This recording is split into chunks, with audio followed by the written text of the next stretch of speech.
장미란 씨의 사망 추정 시각이 경찰 조사로 나왔습니다. 지난 5월 숙소를 나서는 모습이 이렇게 포착된 지 불과 수시간 만에 숨진 것으로 보인다고 밝혔습니다. 타살 가능성이 낮다고 본다는데 경찰이 밝힌 그렇게 보는 이유 그리고 당시 상황 먼저 윤지우 기자가 보도합니다.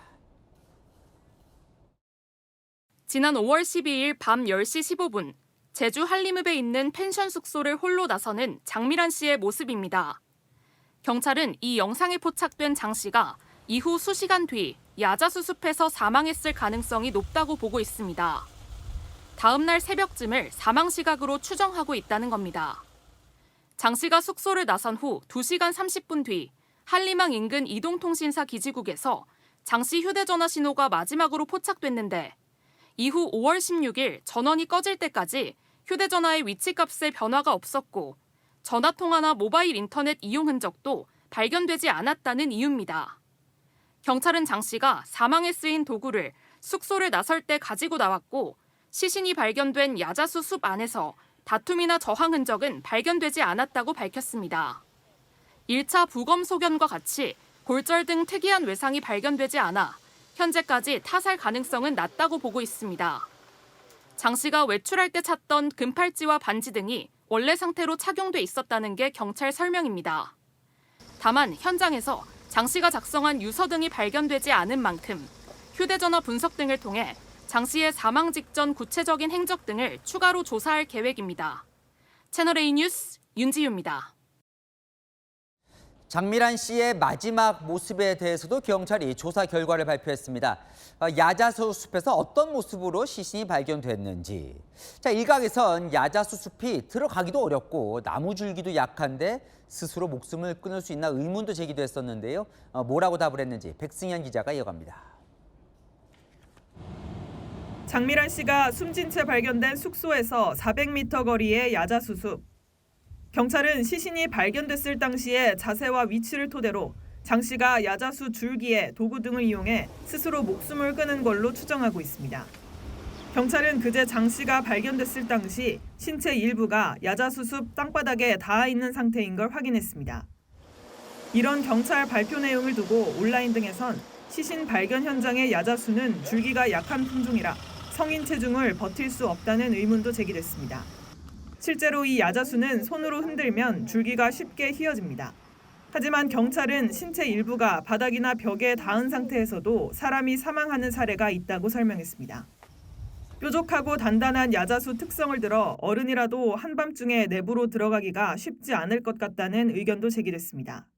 흔들리고 침도 많아요. 저런 거 만지면 가시가 엄청 세. 왜 혼자 들어갔겠는 누가 들어.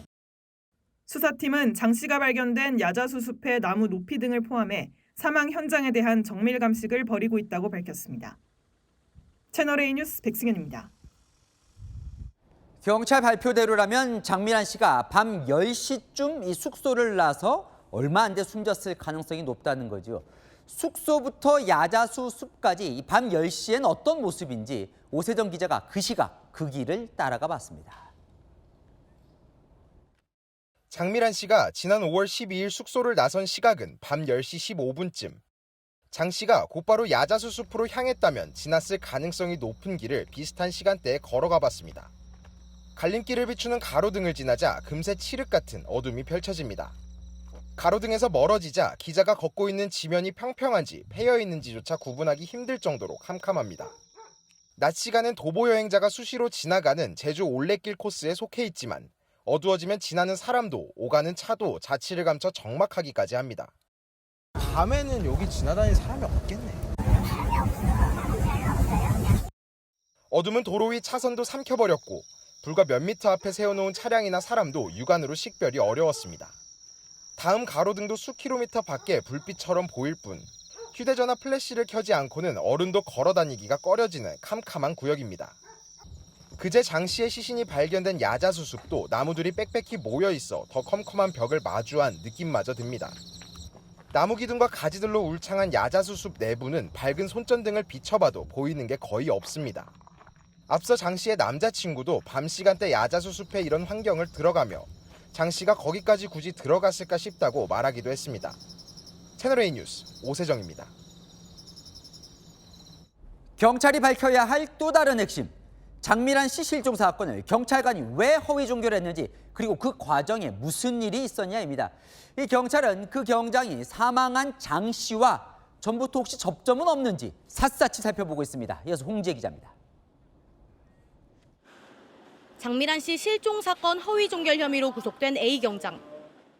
전화를 안 했는데 했다고 쓰는데 어떻게 실수죠? 장 씨 사망을 둘러싼 의문점들이 쉽게 해소되지 않으면서 일각에선 장 씨 사망에 A 경장과 관련이 있는지도 따져봐야 한다는 목소리도 나왔습니다. 경찰이 A 경장과 사망한 장 씨 사이에 접점이 있는지를 살펴보고 있습니다. 오늘 경찰은 A 경장의 범죄 가능성이나 장 씨와의 접점이 있는지 묻는 질문에 현재까지 확인된 건 없지만 아주 면밀하게 수사하고 있다고 밝혔습니다. 실종 사건 허위 종결과 별개로 모든 가능성을 열어두겠다는 취지입니다. 다양한 자료를 수집해서 다각도로 검토해서 좀 밝혀내도록 하겠습니다. A 경장의 휴대전화와 경찰서 유선전화 통화 내역 등을 확인한 결과 두 사람은 일면식이 없는 사이로 추정된다는 게 현재까지의 수사 결과입니다. A 경장 휴대전화에 장 씨 전화번호가 저장된 흔적도 발견되지 않았고 장 씨 실종 전에도 두 사람이 통화를 하는 등 알고 지낸 정황은 파악되지 않았습니다. 경찰은 일반 통신 기록에 남지 않은 SNS 통화 내역도 확인하기 위해 장 씨의 휴대전화 정밀 감식을 진행 중입니다. 채널A 뉴스 홍재입니다. 허위로 이 실종 사건을 종결한 이 경장, 미스터리가 풀리질 않습니다. 이 경장은 아직도 자기가 실종 신고 종결하기 전에 장미란 씨와 통화를 했다고 주장하고 있습니다.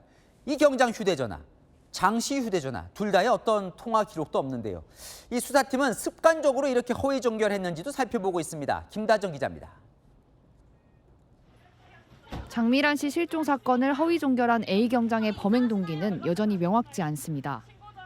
실종된 장미란 씨 교통사고 사망자로 처리한 건 단순한 실수였고 장 씨와 실제로 연락을 했다는 주장을 어제 법원 구속영장 심사와 이후 경찰 조사에서도 굽히지 않고 있어서입니다. A 경장이 지난 3월부터 종결 처리한 298건의 실종 사건을 전수조사 중인 수사팀은 이런 사건 처리 행태가 반복적 습관이었는지를 확인하고 있습니다. A 경장이 범행 동기에 대해 입을 열게 하려고 프로파일러도 투입했습니다. 경찰은 A 경장이 지난달 경찰서 여자 화장실에 침입했다 발각된 사건에 대해서도 수사를 진행 중입니다. 이 화장실 천장 등에서는 신원 불명의 지문과 손바닥 자국이 다수 확인됐습니다. 경찰은 이 지문과 A 경장의 관련성도 조사 중입니다. 채널A 뉴스 김다정입니다. 미스터리는 또 있습니다. 장미란 씨 처음 실종 신고가 들어온 게 저녁 6시 43분. 근데 이 경장이 사건을 종결한 게 오후 9시 16분. 불과 2시간 반 만에 한 사람을 허위로 숨졌다고 이렇게 종결 처리할 수 있나? 교통사고 사망이라고 적었는데 정작 그 사이 교통사고로 출동한 건 그 일대에 한 건도 없었습니다. 김선범 기자가 짚어봤습니다. 장미란 씨 남자친구가 장 씨가 사라졌다고 처음 신고한 건 지난 5월 15일 오후 6시 43분입니다. 신고가 접수되자 인근 파출소 직원들이 곧바로 수색을 시작했습니다. 하지만 신고 시점에서 2시간 33분 뒤인 오후 9시 16분, A 경장은 실종 사건을 종결 처리했습니다. 장 씨 찾기에 나선 파출소 직원들이 수색 현장에 나가 있는 상황이었습니다. A 경장은 장 씨 남자친구에게 장 씨가 위치를 알리고 싶어 하지 않는다고 거짓말도 했습니다. 통화가 됐으니까 자기네는 이제 더 할 수 있는 게 없어서 이제 종결을 해야 된다고. 정작 실종 사건 종결 사유는 교통사고로 인한 사망을 입력한 A 경장이었습니다. 소방당국은 장 씨가 숙소를 나선 5월 12일 밤부터 사망 시점으로 추정되는 다음날 새벽까지 한림읍 일대에선 교통사고 출동 이력이 한 건도 없다고 밝혔습니다.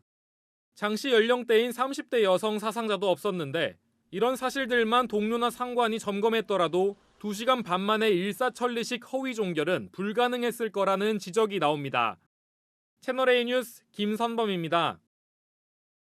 이런 의문점이 듭니다. 경찰이 실종 신고가 접수가 되면 이 처리를 어떻게 하라고 정해놓은 매뉴얼이 있을 텐데 어떻게 이렇게 했을까? 확인해보니 그 매뉴얼이 있었습니다. 자세히 살펴보니 5가지나 그 매뉴얼을 어긴 걸로 확인됐습니다. 뭘 위반한 건지 김승희 기자의 단독 취재 내용입니다. 경찰 내부적으로 쓰고 있는 실종 사건 매뉴얼입니다. 장미란 씨 실종 사건을 종결한 A경장. 종결 전 반드시 실종자와 직접 대면을 해야 하고 완강하게 거부하면 영상통화 등으로 최소한의 안전 여부를 확인해야 하며 종결 전엔 보고서를 써야 하고 그 종결 처리는 소속 팀장과 과장의 결재를 받아야 한다는 매뉴얼을 전혀 지키지 않았습니다. A경장이 시스템에 교통사고 사망으로 입력한 뒤 종결 처리에 이 모든 매뉴얼이 무력화됐다는 게 경찰 해명입니다. 지난달 2차 신고를 거부했던 경찰의 대응 역시 매뉴얼 위반입니다.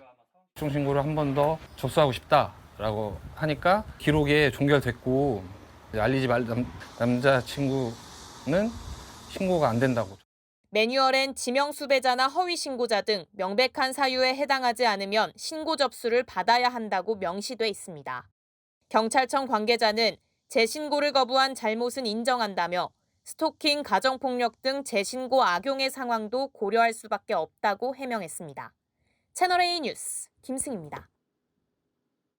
자, 매뉴얼 어긴 것도 황당하지만 이 경찰관은 어떻게 그렇게 장 씨 실종 사건을 허위로 셀프 종결할 수 있었을까? 자, 매뉴얼대로라면 상관의 승인이나 결재를 받아야지만 시스템으로는 결재받지 않고도 클릭 몇 번이면 일선 경찰관도 사건 종결이 가능했습니다. 성혜란 기자입니다. 실종자를 관리하는 경찰의 실종자 프로파일링 시스템을 재구성한 화면입니다. 실종 사건을 접수받은 담당 경찰관이 실종자와 신고자 정보를 직접 입력하고 실종자를 찾았다고 판단하면 실종 해제 사유를 클릭해 입력합니다. 자진 귀가와 소재 발견, 변사, 교통사고 사망 등의 항목 중에서 종결 사유를 선택하는 방식입니다. 실종자 관련 특이사항은 별도로 추가 입력이 가능한데 A경장은 지난 5월 장미란 씨 1차 실종 사건을 종결하면서 교통사고 사망을 선택했습니다. 문제는 담당 경찰관이 허위로 종결 사유를 입력해도 상관이 승인하거나 확인하는 절차가 없다는 겁니다. 야간 당직자는 물론 동료들이 있는 낮 근무 중에도 담당자 홀로 종결 처리가 가능한데 사망으로 처리되면 사건 자체가 삭제됩니다. A경장은 백골 시신으로 발견된 60대 남성 실종 사건을 종결 처리할 때도 연락이 닿지 않는 실종자의 실종 상태를 해제하면서 그 사유로 소재 발견, 즉 연락이 닿았다고 허위 입력했지만 이후 검증 과정은 없었습니다. 경찰은 앞으로 상급자가 담당 경찰관의 입력 내용을 확인한 다음 종결 처리하도록 시스템을 개편하겠다고 밝혔습니다. 채널A 뉴스 성혜란입니다. 많은 분들이 궁금해하시고 의문점을 제기하시더군요. 우리 가족이 혹시라도 특히 성인이 실종되면 믿고 경찰에게 맡길 수 있을 것인가? 성인 실종의 경우 경보 문자를 보내기도 어렵습니다. 자, 실제로 우리 가족이 실종될 경우 경찰은 어떻게 이 실종 사건을 처리하는지 강보인 기자가 이어가겠습니다. 경찰청 아동여성장애인 지원센터 홈페이지에 등록된 장미란 씨 실종 정보입니다. 장 씨 사진과 실종 일자와 함께 장애 표시가 붙었습니다. 현행법상 실종 경보 대상에 성인은 포함되지 않아 경찰이 편법으로 정보를 고지한 겁니다. 실종 문자를 받을 때마다 나이랑 구분 없이 사실은 걱정하는 마음은 똑같거든요. 가족이 될 수도 있기 때문에 그거는 당연히 정보를 주셔야 된다고 생각됩니다. 지난해 시민 제보로 발견한 아동, 장애인, 치매 노인 비율은 22.3%로 경찰 수색에 이어 두 번째로 높습니다. 하지만 성인 실종자는 시민 제보 없이 결국 경찰이 찾아야 하는 구조입니다.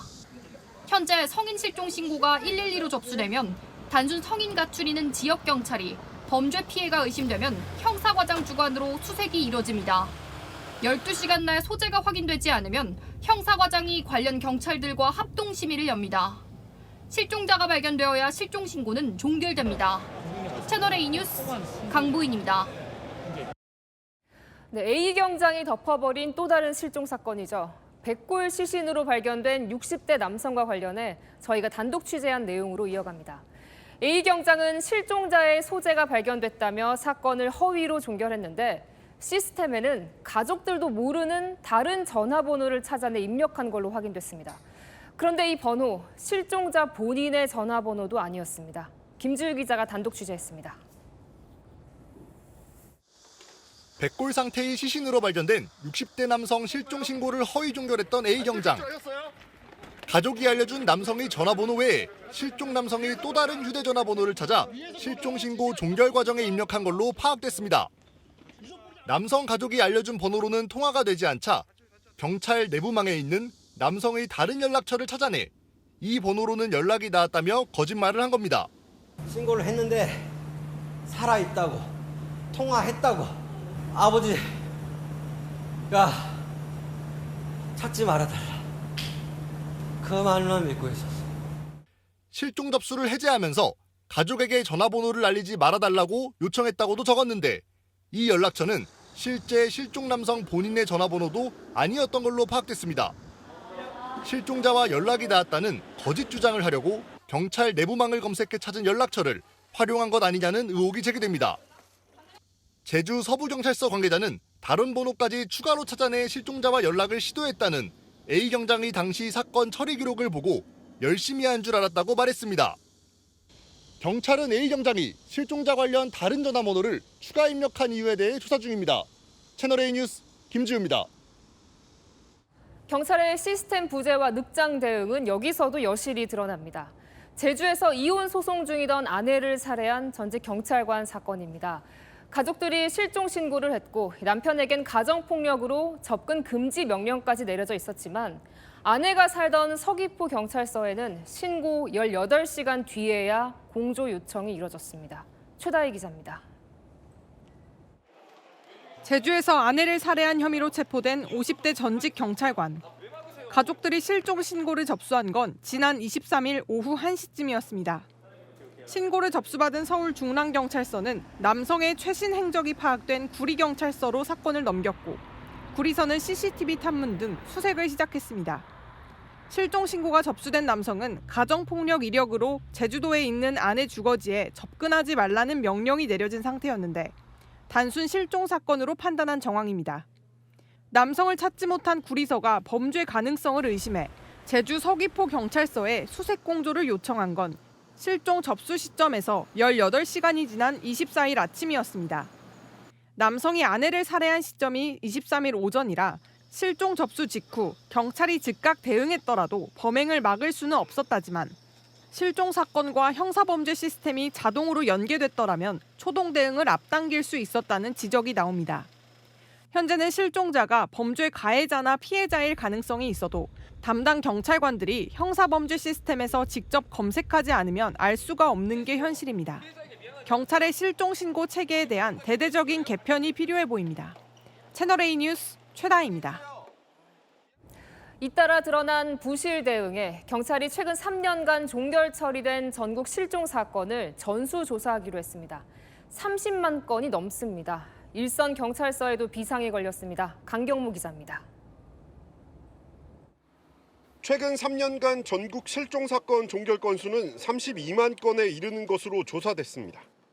가장 많은 서울이 9만 2천여 건 등 서울 수도권이 절반 이상을 차지합니다. 경찰청의 전수조사 지시로 전국 경찰은 별도 팀을 구성하는 등 비상입니다. 형사과 직원들이 다 달려들어서 원래 업무를 담당하지 않는 사람들까지 다 확인하거나. 경찰은 32만 건을 오는 11월까지 석 달 안에 재조사를 마치겠다는 목표입니다. 우선 비대면 종결 사례를 중점적으로 찾은 뒤 실종자의 범죄 연루로 사건이 수사로 전환됐거나 변사 처리된 경우 등으로 분류할 방침입니다. 비대면 종결의 경우 대상자의 안전 확인 과정과 실종 해제 종결 절차가 적절했는지도 살펴봅니다. 실제로 허위 내용으로 그렇게 입력한 게 있는지, 안전에 이상이 없었는지, 잘 처리됐는지 다시 한번 재검토한다는 그런 의미죠. 다만 정식 수사 전환 사건 외에는 실종 종결 내역이 거의 남아있지 않아 일일이 다시 확인한다 해도 얼마나 신뢰성 있는 결과가 나올지 의문입니다. 채널A 뉴스 강경모입니다. 하지만 경찰에 대한 불신은 갈수록 커지고 있습니다. SNS에는 경찰에 실종 신고를 할 때 어떻게 대응해야 하는지 이른바 10계명까지 만들어 공유하는 웃지 못할 일이 벌어지고 있습니다. 송진섭 기자가 보도합니다. 온라인에 올라와 확산되고 있는 게시물입니다. 경찰과 통화할 때는 무조건 녹음을 해야 한다는 글에 수많은 누리꾼들이 공감을 표시했습니다. 장미란 씨 실종 사건 이후 통화를 녹음할 수 있는 휴대전화기로 바꿨다. 부모님 전화기에도 통화 자동 녹음 기능을 켜놔야 한다는 댓글도 달렸습니다. 온라인에선 이른바 실종 신고 10개명도 빠르게 확산되고 있습니다.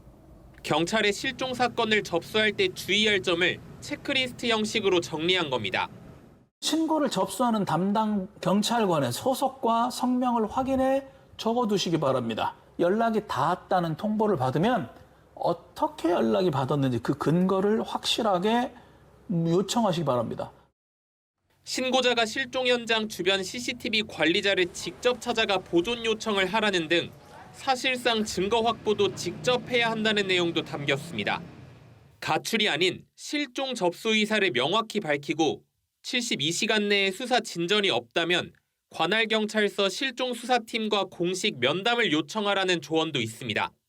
장미란 씨 실종 사건 처리 과정을 보며 느낀 시민들의 실망감이 이런 자구책에 대한 관심으로 이어졌다는 분석입니다. 채널A 뉴스 송진섭입니다. 104일 만에 숨진 채 발견된 장미란 씨. 어제 국가수 1차 소견이 나오고 오늘은 현장 감식 등을 토대로 경찰 중간 수사 결과 브리핑이 있었습니다. 유가족들의 궁금증을 해소할 수 있을지 많은 의문이 남습니다. 오늘 그 의문 하나하나 풀어보겠습니다. 앞서 첫 번째 실종 신고를 했던 남자친구의 목소리부터 다시 들어보시죠. 하루 종일 울면서 너무 화가 나고 손발이 떨려서 아무것도 못하고 막 그랬는데 그때 그 거짓말만 안 했으면 이렇게까지 될 상황이 아니었다고 생각이 들거든요. 그게 경찰한테는 지금 제일 원망스럽죠. 장미란 씨는 5월 12일 날 숙소를 나와서요. 한림항에서 휴대전화 신호가 마지막으로 포착이 됐습니다. 그리고 시신이 발견된 것은 한림의 소재 숲, 야자숲에서 시신이 발견이 됐습니다. 자, 오늘 제주경찰청이 브리핑을 했는데 오후 10시 15분 밤에 숙소를 장미란 씨가 나와서 숙소를 나선 뒤에는 이 휴대전화가 꺼지기 끌 때까지 누구와도 통화를 한 적이 없습니다. 경찰하고도 통화한 적이 없습니다. 그리고 나온 다음 날 새벽쯤 13일 넘어가는 새벽에 사망했을 가능성이 있다라고 브리핑했습니다. 자, 허전 변호사님. 이렇게 보면 10시에 나와서 한 서너 시간 뒤에 숨졌다는 얘기가 되네요. 그렇습니다. 그런데 저는 지금 이번 수사 중에 경찰이 모든 것을 왜 이렇게 성급하게 가능성에 무게를 실는 발표들을 하는지 그 부분이 좀 아쉽고 의문스럽다는 생각을 지울 수가 없습니다. 왜냐하면 지금 추정 사망 시각은 매우 중요한 자료입니다. 왜 중요하냐면요. 경찰이 지금 만약에 이걸 허위 종결을 해서 사망하지 않고 살아있어서 구조할 수 있었음에도 불구하고 이 부분에 대해서 허위 종결하는 바람에 사망 시각은 훨씬 뒤인데 구조할 골든타임을 놓쳤다라고 한다면 그 죄질이 굉장히 불량해지는 것이고요.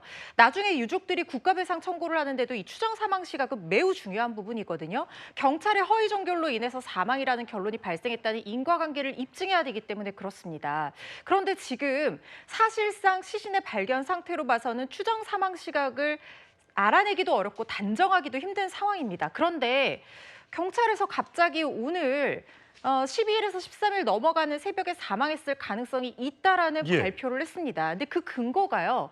말씀드린 것처럼 상세한 정밀 부검 등을 통한 근거가 아니라 이 휴대전화가 위치값이 변경이 없고 통화 내역이 없어서 그렇다라는 거예요. 그런데 이거는 다른 범죄의 피해를 당했을 가능성을 놓고 보더라도 똑같이 벌어질 수 있는 상황입니다. 특히 지금 한림항의 휴대전화 신호가 마지막으로 포착이 됐다라고 하는데 경찰 스스로 얘기했잖아요. 제주에는 기지국이 많이 없기 때문에 그 기지국이 판단하는 휴대전화 위치값 확인 반경이 매우 넓다라고 그렇죠. 얘기를 했거든요. 그렇다고 하면 이 휴대전화를 두고 위치값을 어디로 옮겼을지에 대해서도 아직 섣불리 단정해서는 안 되는 것이고 사망 시점에 대해서도 좀 더 적극적인 수사 의지를 보이고 탐문 수사를 아마 했을 테지만 그렇다 하더라도 보다 이 모든 가능성을 좀 더 무게를 두고 열어두고 수사를 해보고 나서야 사망 시점이라든가 아니면 타살 가능성에 대해서 발표를 해야 되는 것인데 이게 타살 가능성이 낮다 그리고 사망 시점이 나가고 나서 바로 얼마 되지 않아서 추정이 된다 이런 것들이 너무 그 근거가 빈약한 상태에서 가능성만 두고 얘기하는 것이 아닌가 하는 생각도 듭니다. 의문은요. 만약에 본인이 극단적 선택을 그런 결심을 하게 됐다면 그 동기도 있어야겠죠. 아직 그 동기가 나오지 않은 상태입니다. 휴대전화 포렌식도 아직 이루어지지 않았고요. 다른 사람들에 대한 조사도 끝나지 않은 상태이기 때문에 자, 일단 유서가 발견되지 않았고 휴대전화 아직 포렌식 중이기 때문에 뭐 문자라든지 뭐 그 전에 전화라든지 이런 것들이 파악이 안 된 상태예요. 그리고 어떤 정신적인 문제도 없는 것으로, 그 병력도 지금 없는 것으로 지금 나타나고 있습니다. 그렇다면 자, 강대기 변호사. 네. 보통 이제 사람들이 그때 선택을 할 때는 많은 전조 증상도 있다고 하고 누구하고도 상담을 하고 뭐 이런 얘기들이 있잖아요. 근데 네. 그 주변은요. 캄캄해서 평소에도 이 사망한 장미란 씨가 잘 가려고 하지 않았고 주민들도 지나다니지 않는 거기를 스스로 들어가서 그렇게 했다라고 보기엔 장소가 석연치가 않아요. 네, 이 극단적인 선택을 했다고 경찰은 추정을 하고 있는데 사실 극단적인 선택을 했던 사고들을 살펴보면 경제적 이유가 있던가 혹은 사람 사이의 관계가 있던가 명확한 동기가 발생돼야 되는데 이 사건 같은 경우에는 고 장미란 씨 같은 경우에는 극단적 선택을 할 동기가 전혀 발견되고 있지도 않습니다. 지금 경찰이 추정을 하고 있다는 그것을 하나하나 반박할 수가 있다는 것이 저항흔이 없어가지고 극단적 선택이다. 근데 이 사건 시신이 너무나 많이 부패가 돼가지고 저항흔을 찾을 수가 없어요. 또 저항흔이라는 것은 실내에서 많이 발견되는 거지 실외에서 저항흔을 어떻게 발견을 하겠습니까? 또한 약물에 관해서도 지금 골절이 아니다? 그러면 약물로 인해서 어떠한 사고가 발생됐으면 그건 골절이 일어나지 않는 것인데. 그렇군요. 어떤 약물을 썼다면? 예, 어떤 약물을 써가지고 이 고 장미란 씨에 대해서 피해를 가게 한 다음에 그런 다음에 사고가 발생했다면 이것은 골절이 이루어질 수 없는 부분이고 또 골절이라고 하는 거는 사람의 골밀도에 따라서 현저하게 다릅니다. 근데 여기에 대해서 골절이 없고 저항은이 없기 때문에 극단적 선택으로 추정이 되면서 이 추정 시간도 사실은 사람이 사망했을 때 시신이 온전하다면 그 항문의 온도를 가지고 사람 사망 시각을 추정하기도 하는데 그러한 구체적인 아무런 발표 없이 극단적 그 선택으로 추정이 되면서 사망 시각은 신고받고 바로 직후로 보여진다라고 하는 것이 전혀 이해가 안 되는 그러한 부분입니다. 예, 사실 저희가 방송을 하면서도 많은 국민들이 또 시청자들이 궁금한 게 뭐 맨날 추정이냐. 확실하게 한 다음에 발표를 해라. 추정. 경찰 너희들은 왜 추정만 하느냐라고 얘기를 하고 있어요. 자, 조금 전에 화면에 비쳤던 깜깜한 밤에 그 야자수 숲을 한번 잠깐 보여주세요. 허주연 변호사. 지금 저 나무가 높이는 을 떠나서요. 보면요. 거의 장미가시가 아니에요. 거의 삐쭉삐쭉 굉장히 그 날카로운 가시가 돋쳐있는 저기를 걸어 들어갔다고요?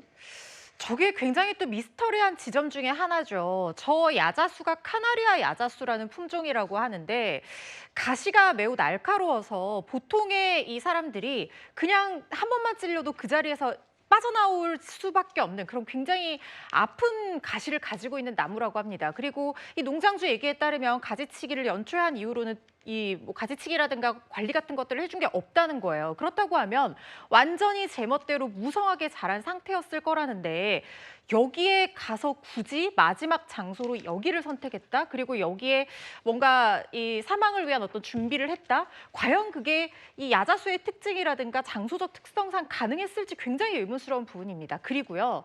여기는 도시가 아니잖아요. 도시에는 밤이 되면 달이 뜨지 않은 때에도 이 빌딩의 불빛이라든가 가로등 불빛 때문에 인공 불빛이 많아서 꽤 시야 확보가 좋습니다. 그런데 이런 바닷가 근처 마을이라든가 이런 곳에는 이런 인공 조명이 거의 없기 때문에 특히 이렇게 거대한 야자수 농장이 있는 곳은 정말 칠흑 같은 어둠이에요. 예. 단 한 치 앞도 보기 힘든데 거기에서 유일하게 지금 불빛이라고는 있었을 게 추정되는 것은 그렇다면 휴대폰 손전등 정도였을 텐데 네. 이걸 비춰가면서 체구가 작은 여성이 혼자 야자수에 끈을 맨다? 이런 것들이 저는 이해가 되지 않는 부분이거든요. 뭔가 석연찮은 부분이 분명히 있습니다. 거기다가 이 처음에 신고를 했던 남자친구 얘기로 따르면 여기가 이 여자친구, 그러니까 고 장미란 씨가 평소에도 이 야자수 농장이 깊은 곳에 너무 무섭다라고 하면서 별로 좋아하지 않는 곳이었다는 남자가 거예요. 봐도 저렇게 깜깜한데 저길 다니고 싶지 않을 것 같아요. 그렇죠. 물론 제가 고 장미란 씨뿐 아니라 다른 어떤 극단적인 선택을 하는 사람들이 마지막 장소로 택하는 있는 곳을 함부로 추단해서 말할 수는 없습니다. 그렇다 하더라도 우리가 일반적인 상식상 이 사건이 굉장히 의문점이 많고 미스테리한 상황인데다가 이 경위를 객관적으로 밝혀줄 수 없는 물증이 없는 상태에서 우리가 일반적으로 생각을 했을 때 굳이 이렇게 어려운 장소에 가서 그렇게 어려운 행동을 한다라는 것이 상식적으로 이해가 되지 않는 부분이 분명히 예. 있고 의혹이 제기될 수 있는 부분이 있잖아요. 이 부분도 여전히 의문으로 남습니다. 예. 슬리퍼를 신고 굳이 들어갔을까? 슬리퍼를 신고 굳이 이 높이 3, 4m의 야자수 숲을 뾰족한 가시가 있고 성인이 앉기도 어려울 만한 두께의 이런 밑둥들이 있는 이런 곳에 들어가다가 아파서 다시 나올 정도의 이 숲에 왜 들어갔을까? 이 궁금증이 해결이 안 되고 있습니다. 자, 프로파일러로 보시기에는 이런 경우는 어떻게 앞으로 조사를 해야 되는 거예요? 말하자면은 일단은 현장 재구성을 명확히 합니다. 그러니까 팩트만 가지고 현장 재구성을 정확히 하고 그 현장 재구성 속에서 다양한 반대 의견을 들어갔고 거기에서 이 요소들을 좀 빼놓습니다. 예. 그래서 거기서 공통적인 내용만 가지고 거기서부터 수사가 시작됩니다. 거기서 수사 시작은 포렌식이라든가 간혹 혹시 있을 수 모르는 목격자가 있거나 예. 아니면은 어떤 지나가는 차에 어떤 뭐 블랙박스라든가 최대한 끌어모아서 거기서부터 시작을 하거든요. 그렇다면 경찰은 조금 더 시간을 두고 아무리 국민적 궁금증이 있다고 하더라도 조금 더 시간을 두고 조사한 뒤에 발표를 해도 될 텐데 왜 그러면 서둘러 발표를 했다고 보세요? 근데 지금 더 늦추게 되면은 여러 말하자면 의문들이 많이 더 늘어나니까. 억측이 나올 수 있다. 예. 그리고 그렇게 되면 당연하게 제주경찰청의 책임성 문책도 많이 갈 수 있는 거고 아마 그런 것이 좀 두려웠지 않았을까라는 생각합니다. 사실 생각해 보면요. 제주경찰청 쪽에도 더 이상 증거를 확보할 가능성이 없다고 생각했을 수 있습니다. 여기서 결론을 내릴 수밖에 없다는 것을 인정하는 것이 아닐까라는 생각을 해봅니다. 아니 휴대전화가 아직 포렌식이 안 됐잖아요. 근데 휴대전화만 하더라도 문자라든지 카톡 메시지라든지 이런 것들이 과거에 이런 고민을 했었나 보네. 또 검색어를 보통 하잖아요, 많이. 그런 것만 찾아봐도 되잖아요. 그런데 그걸 찾기보다는 불완전 의사 쪽으로 결론 내린 거 아니에요? 왜요? 그러니까요. 이거는 불완전 의사는 참고 사항이고 포렌식을 통해서 그걸 보호 청구를 했어야 되는데 거꾸로 간 거죠. 불완전 의사라는 걸 팩트로 놓고 포렌식은 부차적으로 이게 반대입니다. 반대인 거예요. 예. 그러니까 저도 이건 이해가 안 되는 거예요. 그렇게까지 빠르게 왜 정리를 하려고 그러지? 라는 느낌이 계속 드는 겁니다. 예. 참 궁금한 일들이 지금 너무 많습니다. 이 사건을 담당했던 이 A 경장의 행동도 의문이스럽고 또 그것을 지금 중간 수사 결과를 발표하고 있는 제주 경찰의 중간 브리핑도 여러 가지 궁금증이 많이 남습니다. 이 부분에 대한 확실한 진상 검증이 더 필요해 보입니다. 자, 이번엔 경찰 얘기를 한번 해보겠습니다. 왜 이렇게 말도 안 되는 중간에 이 기록을 삭제했는지 여부, 이게 아마 국민들의 많은 공분을 사고 있을 텐데 그 주제로 넘어가 보겠습니다. 향후 피의자 추가 조사와 함께 관련 자료를 면밀히 분석, 엄정 수사하여 송치할 계획입니다. 아울러서 피의자가 처리한 신고 정건에 대해서 전수조사 테이프를 가동, 최대한 신속 정확하게 점검해서 철저히 수사를 이어갈 방침입니다. 일단은 범행 동기나 경위에 대해서는 다양한 자료를 수집해서 다각도로 검토해서 좀 밝혀내도록 하겠습니다. 자, 조현삼 여사. 이게 정말 말도 안 되는 일이 뭐냐면 이 장미란 씨가 사망했는데 그 발견도 안 된 상태에서 해제를 했다는 거예요. 자, 남자친구가 5월 15일 날 실종 접수를 하고 그러니까 제주 경찰들이 찾았겠죠. 한림항 주변도 찾고 그 와중에 접수 2시간 만에 종결을 했습니다. 이 A 경장이. 그러니까 동료 경찰들은 막 사사시 찾고 있는데 사건 끝. 근데 끝이 교통사고 사망으로 입력을 해서 끝을 냈다는 거예요. 자, 또 다른 사망자 60대 남성. 여기는 접수 4-5시간 만에 종결을 시켰는데 그 이유를 소재 발견이라고 했습니다. 자, 뭐 찾아보기나 했는지는 모르겠어요. 자, 이거 어떻게 보십니까? 글쎄 사실 도저히 납득이 되지 않은 그런 행태라고 할 수가 있겠죠. 당연히 실종 신고가 들어온다고 한다면 그 상황에 대해서 사실관계 확인해야 되는 거 아니겠습니까? 실종자 찾기 위해서 노력을 기울여야겠죠. 실제로 그 당시에 장미란 씨에 대한 그런 실종 신고가 접수가 되었을 때 당시 경찰들은 수색을 하고 있었다는 거 아니겠습니까? 그럼에도 불구하고 A 경장은 독단적으로 사실과 전혀 다른 내용으로 종결했다. 2시간 반 만에 종결했으면 사실 제대로 찾기도 전인 셈이라고 할 수가 있는 겁니다. 그리고 사유도 교통사고 사망이라고 기재를 했어요. 사실과 전혀 다르죠. 실제로 본인은 장미란 씨와 통화했다라고 했던 거 아니겠습니까? 예. 실종자 가족들한테 그렇게 말을 해놓고 정작 해제 사유로는 교통사고를 적시를 했다. 그것 자체도 앞뒤가 맞지 않는 말이죠. 저는 A 경장이 왜 이런 허위로 종결 조치를 취했는지 그뿐만 아니라 이 2사건뿐만 아니라 수많은 사건들에 대해서 지금 경찰 단계에서 전수조사를 하고 있는 거 아니겠습니까? 반드시 밝혀내야 될 부분이 아마 실종 사건을 거의 300건가량 종결 처리했다고 하는데 예. 과연 이 2건 사안에 대해서만 허위로 종결했을까? 저는 그렇지 않을 까지 훨씬 많다고 보자. 아마 많은 국민들이 그렇게 보고 있을 것이고요. 그 부분에 대해서 아마 집중적인 수사와 조사가 진행이 될 필요성이 있지 않을까 싶습니다. 예, 접수 2시간 반 만에 교통사고 사망이라고 입력하고 종결. 소재 발견이라고, 그러니까 발견됐다라고 해놓고 4-5시간 만에 종결. 2분 다 돌아가셨습니다. 자, 여기에 대해서 이 가족들은 어떤 생각일까요? 들어보시죠. 전화했더니 실종팀이라고 하면서 미란이랑 연락이 됐다. 근데 자기 잘 있고 신고자한테는 알리지 마라. 이렇게 얘기를 한다. 이렇게 통화가 됐다. 연락이 됐으니 종결하겠다라고 저한테 얘기해서 통화됐고 잘 있는 줄 알았죠, 저는. 일주일 후에 또 신고를 하러 갔어요. 아버지가 뭐 가족 찾지 말라 그래 똑같은 반박 얘기를 하대요. 저한테 워딩 그대로 개인적으로 한번 찾아보세요. 예, 자, 경찰 행정학과 교수님이시죠? 예, 그렇습니다. 네. 전공 한번 여쭤보겠습니다. 자, 경찰이 혹시 이제 실종자를 실종 접수를 받고 나서 대응 매뉴얼이 분명히 있겠죠. 그러면 이가 통화가 됐다라고 하고, 피해자가 통화가 됐습니다. 그래놓고 근데 알리지 말아달라고 하던데요. 그래놓고 이렇게 종결을 할 수가 있는 겁니까? 일단 신고를 접수받은 경찰관이 이제 연락이 닿았다고 가정을 했을 때, 예.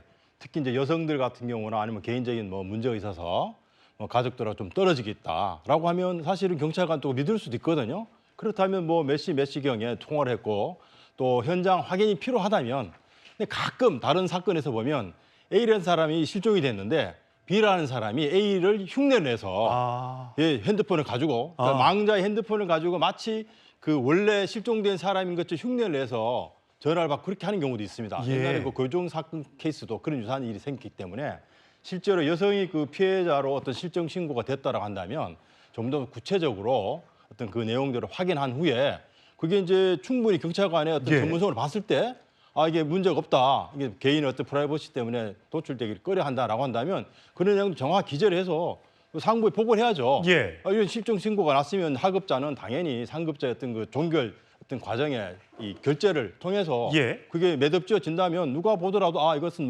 단순한 어떤 예. 해프닝으로 끝날 수 있다. 이렇게 볼 수 있거든요. 예. 그런 과정에서 기본적으로 통화도 하지 않았다. 그렇죠. 현재 지금 같이 나온 그 자료를 보면 통화 기록이 없어요. 그럼 그건 허위잖아요. 그렇죠. 그리고 본인이 허위로 기재한 내용을 가지고 실제로 그 상급자의 어떤 그 정확한 그 업무 처리 절차의 승인도 받지 않고 예. 임의로 이 컴퓨터상에 전산망에다 기재를 하고 사건을 종결해버렸던 거죠. 또 궁금한 거는 자, 2차 신고예요. 그러니까 이 A 경장이 터미널에 교통사고 사망이라고 써버리니까 그 기록이 다 삭제가 된 겁니다. 그랬더니 하도 답답해서 가족들이 서울에서 아이고 우리 장미란 우리 친척 언니인데 안 돌아오고 있어요. 2차 신고를 넣었더니 기록이 없었나 보죠. 그러니까 알아서 찾아보시던지 이런 대답이 나왔다고 그 유족 측에서 얘기를 합니다.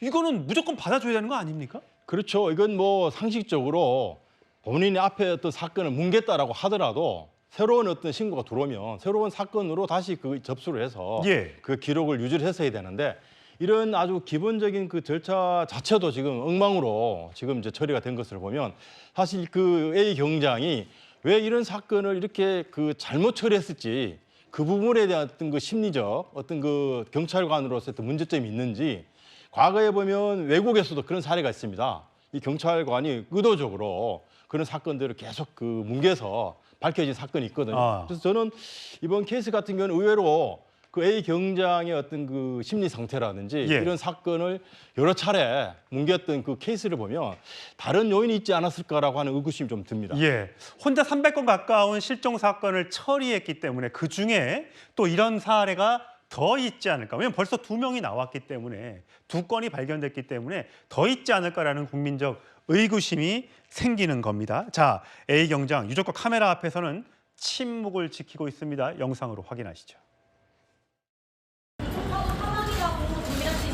맞습니까? 허위 동작 인정하시나요? 실종을 하는 건가? 당연히 실종을 발견됩니다. 하실 말씀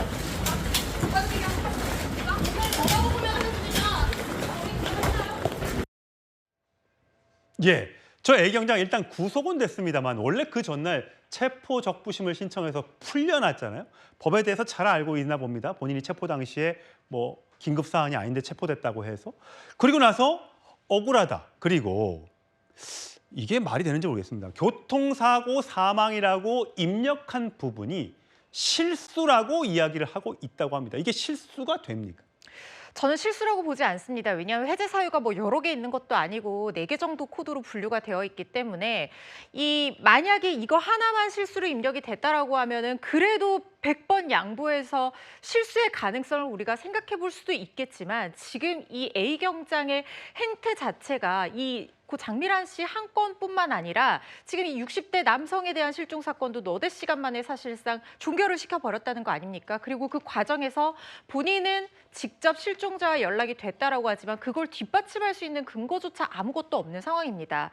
그리고 교통사고 사망이라는 코드를 입력을 한다는 것을 상식적으로 실수로 한다고 보기가 굉장히 어렵습니다. 왜냐하면 교통사고 사망이라고 하면 그 근거라든가 이런 것들이 최소한 조사가 됐었어야 그렇죠. 되는데 그 당시에 제주에 교통사고가 있었는지 또 30대 여성의 사망사고가 있었는지 그것만 파보면 금방 나오는 거죠. 그렇죠. 그러니까 사실상 이 시스템의 어떤 허점을 굉장히 악용했다는 생각이 듭니다. 스스로 종결 처리를 할 수 있는 시스템상의 상황이다 보니까 이게 설령 매뉴얼과는 다르다고 하더라도 어쨌든 본인이 사망이든 변사든 소재 확인이든 뭐든 간에 본인이 보고 이걸 코드를 아무거나 입력을 해서 사건 자체를 프로파일링 시스템에서 지워버린다고 하면 이걸 다시 한번 확인할 수 있는 그런 가능성 자체가 사라지게 되는 것이고 시간이 지날수록 관련된 증거도 점점 사라지게 되겠죠. 그렇다고 하면 본인이 사건을 암장시켰다는 것을 입증할 근거 역시 사라지게 되는 겁니다. 그 과정에서 임의로 선택한 것뿐이지 이 여러 가지 정황들을 종합적으로 봤을 때는 이게 실수라고 하는 본인의 변명은 전혀 납득되지 않습니다. 임 교수님, 이 사건이 정말 말도 안 되는 게 한 명의 어떤 경찰관의 잘못으로 이 많은 사상자가 이 경찰 때문에 죽음이 있었고 없었고를 떠나서 어떻게 이렇게 결제 시스템이 엉망일까라는 생각을 하게 됩니다.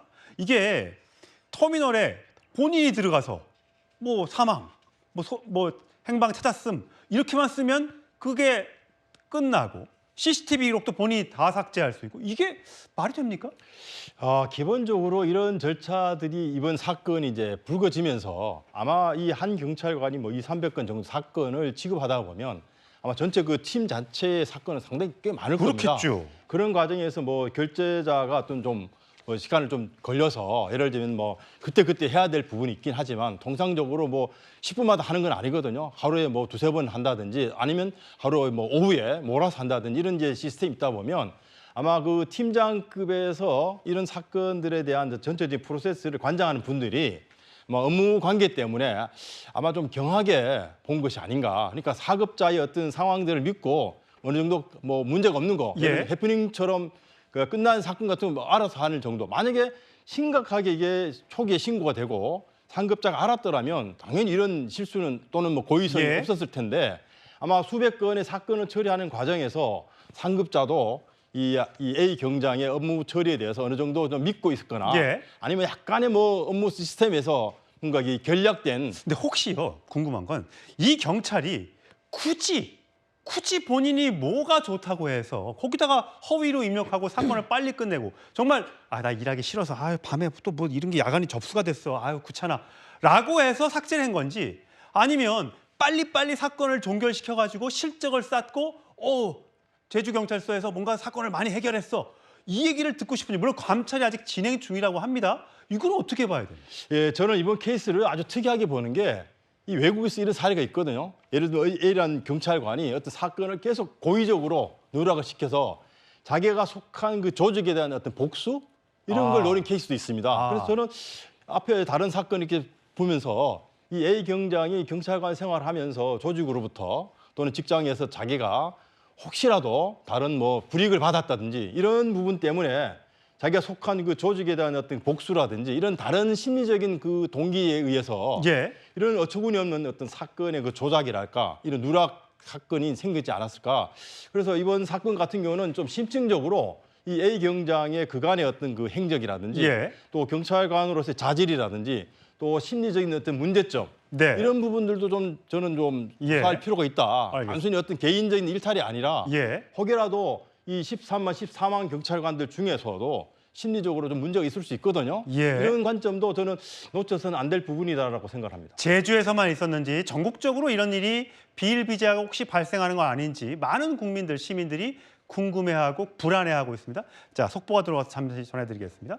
자, 윤호중 행정안전부 장관이 경찰 수뇌부와 대책회의를 가졌습니다. 대책회의를 해야죠. 자, 저렇게 윤 장관과 경찰 수뇌부가 고개 숙여서 사과했습니다. 2명의 사망자가 벌써 나왔는데 이제 와서 제주 실종 사건 관련해서 국민께 송구하다고 저렇게 고개를 숙였습니다. 철저히 조사하겠다. 사람이 이미 2명이나 숨진 채 발견됐는데 제 식구 감싸기 안 된다. 철저하게 조사하겠다 약속을 했습니다. 한번 지켜보겠습니다. 경찰 업무 전반 재검토해야 된다고 얘기했습니다. 지켜지는지 두고 보겠습니다. 자, 강대기 변호사. 자, 지금 경찰의 보안 사건 관련해서 엄청난 조직과 그다음에 인력이 투입이 되는 경찰의 권력이 비대해지는 눈앞에 와 있는데 자, 저 사건 어떻게 될까요? 뭐 사건의 경우에는 피해자가 있는 사건과 피해자가 없는 사건이 있습니다. 이 실종 사건 같은 경우에는 피해자가 없는 사건인데 신고자가 가족들이니까 이렇게 꼬리를 물고 취재를 할 수 있었던 것이고요. 만약에 피해자가 없는 사건, 이른바 마약이나 혹은 도박이나 혹은 음주운전이나 이러한 사건, 혹은 정치자금법, 공직선거법, 이 고위층 정치인들 사건, 이러한 사건에서 경찰이 임의로 종결을 했을 때 여기에 대해서 누가 감시합니까? 그렇기 때문에 보안수사권이 원복이 되던가 혹은 아니면 검찰 수사 지휘권 자체가 원복이 되야 된다 생각을 하고요. 이 사건 굉장히 기괴한 게 하나가 뭐냐면 신고를 받고 2시간이나 3시간 안에 종결을 하면서 가족들한테 뭐라고 얘기했냐면 제가 통화를 했습니다. 라고 얘기를 했잖아요. 만약에 실종자가 돌아왔을 경우에 그 가족들이 실종자에게 너 경찰한테 그때 왜 그렇게 얘기했어? 왜 우리 안 만난다고 얘기했어? 그럼 실종자가 나 그렇게 말한 적 없는데 라고 하지 않을 거 아닙니까? 그러니까 이 경찰은 기괴한 추리인데 실종자가 이미 사망한 거를 혹시 알고 있었던 건 아니냐? 이렇게 생각이 될 수도 있는 거예요. 실종자가 안 돌아올 거를 알고 이렇게 얘기한 게 아니냐. 설마요. 그러니까 이건 저의 그냥 기괴한 추리라는 말씀을 드리고요. 두 번째는 긴급 체포를 해가지고 체포적부침에서 인용이 돼서 석방이 됐는데 긴급 체포했다는 그 보도를 봤을 때 사무실에 출근하는 사람을 영장이 없이 긴급 체포했다? 사실 법조인들 사이에서는 체포적부심 인용될 수 있을 거라고 충분히 예상을 했습니다. 근데 긴급 체포한 동료 경찰들은 이거를 법을 공부하신 분들인데 경찰 시험 볼 때 형사소송법, 형법 다 공부하는데 이걸 이해 못했을까? 이러한 의문점이 너무나 많이 드는 그러한 사건입니다. 허준 변호사. 근데 이 A 경정 보면 말씀하신 대로 경찰관 만나기를 거부한다? 이거 60대 남성입니다. 장미란 씨 아닙니다. 다른 남성이에요.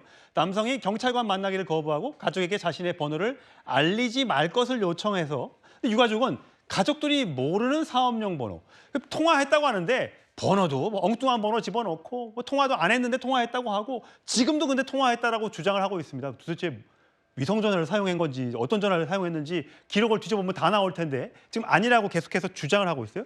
근데 허준 변호사, 저 경장이요. 최근에 7월 달에 뭔가 불미스러운 일로 직위 해제됐다면서요. 그렇습니다. 성범죄 혐의로 직위 해제된 상태에서 유사한 시기에 이런 식으로 실종 사건을 암장하려고 했던 것이 아니냐 이렇게 확인이 되고 있는 상황입니다. 이 사람이 경찰서 여자 화장실에 들어갔다는 거예요. 그런데 그 이유에 대해서 뭐라고 본인이 변명을 하고 있냐면 화장실이 급해서 들어갔고 남자 화장실에 휴지가 없어서 그 여자 화장실에 휴지를 가지러 들어갔다 이렇게 변명을 하고 있는 모양입니다. 그런데 최근 보도에 따르면 여자 화장실 천정에 의문의 지문이 발견된 것까지 얘기가 나왔습니다. 물론 아직까지 이 A 경장이 여자 화장실에 들어간 것이 성범죄 목적이 있다는 완벽한 객관적 물증이 나온 상황은 아닙니다. 그리고 이 지문이 A 경장의 것으로 확인된 상황도 아닙니다. 그렇지만 이 경장의 이번 사건을 대하는 태도라든가 아니면 이전의 어떤 범죄 전략이라든가 이런 것들을 종합해 봤을 때 범죄의 고의가 있지 않았나 우리가 의심은 해볼 수 있는 상황이거든요. 이번 실종 사건을 암장시켰다라는 의혹을 받는 것과 별개로 과연 성범죄의 고의가 있었는지 우리가 추정해 볼 수 있는 것은 뭐 카메라 등 이용 촬영죄 적용 여부를 검토해 볼 수 있을 텐데 그 안에서 몰래카메라라든가 아니면 이 A 경장 휴대전화 포렌식해서 그 안에 부적절한 영상이 있는 것은 아닌지 이런 물증이 확보가 돼야지 처벌을 할 수 있는 것이거든요.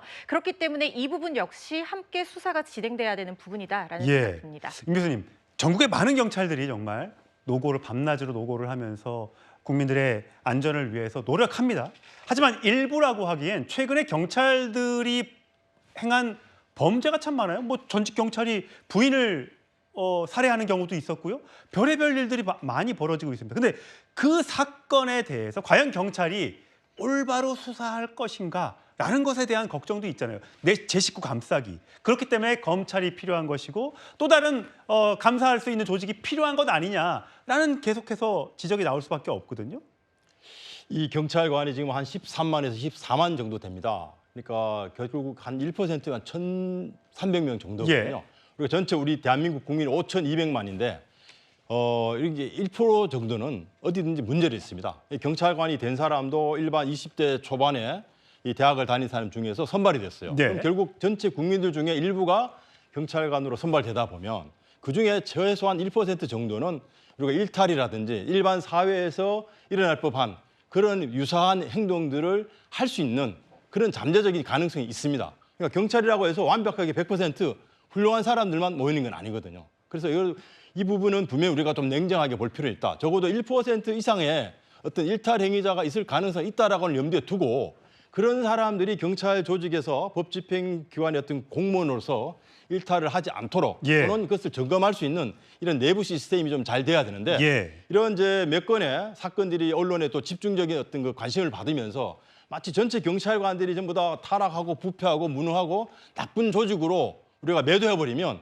정말 선량하게 95%, 99%의 경찰관들은 지금도 어렵게 힘들게 시민들을 위해서 자기 역할을 묵묵히 합니다. 우리가 이런 부분들을 서로 좀 구분해서 봐야지 이런 사건이 났다라고 해서 모든 경찰관에게 부정적인 이미지를 우리가 표현했을 때 정말 그런 부분들은 당연합니다. 조금 더 우리가 객관적으로 봐야 되고 뭐 최근에 우리가 이제 그 경찰과 검찰의 수사권 조정이 완전히 끝나고 경찰이 독자적인 수사권을 이제 갖게 된 이 시점에서 그동안에 이 경찰관들이 이러한 새로운 변화에 충분히 그 대응할 만한 능력과 준비와 이런 부분들이 사실 좀 부족해요.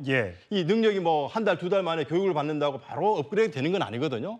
그렇다고 본다면 이 경찰이 갖고 있는 많은 권한들이 갑자기 주어지는데 이런 부분들이 잘못 행사되거나 또 제대로 행사되지 못해서 시민들이 어떤 불편을 겪게 된다면 이런 부분들을 최소화시킬 수 있는 아까 말씀하신 뭐 내부의 비리 문제도 이런 관점에서 좀 공정하게 우리가 파헤칠 수 있도록 이런 시스템이 좀 필요하다고 보여집니다. 자, 오늘 제주경찰이 장미란 씨에 대한 중간 수사 결과를 발표했습니다. 하지만 풀리지 않는 의혹들이 여전히 있습니다. 그 뉴스톱10에 다뤘던 그 의혹점 최종 수사 결과에서는 반드시 의심이 한 가지도 남지 않도록 조사해 주길 바랍니다.